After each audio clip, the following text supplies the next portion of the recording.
Welcome to Penrose Learning, where we make understanding easy.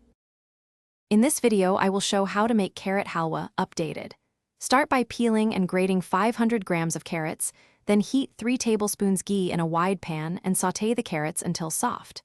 Add 1 cup milk and simmer gently, stirring often to prevent sticking.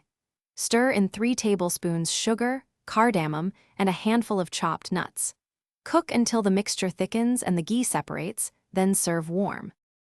Begin by heating ghee in a wide, heavy-bottomed pan over medium heat and add grated carrots.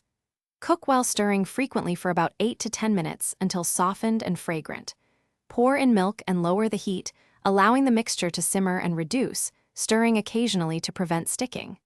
When the carrots absorb most of the milk, add sugar and cardamom, then cook until the halwa thickens and ghee separates.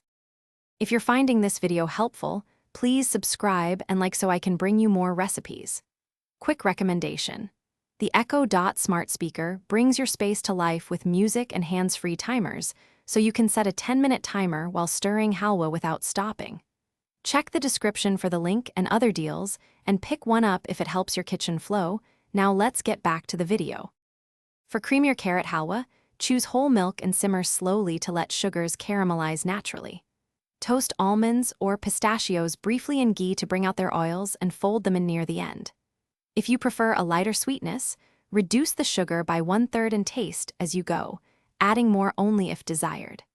Store leftovers in an airtight container and warm gently before serving to revive texture and aroma. Thanks for watching. If this was helpful, leave a like and consider subscribing. See you next time.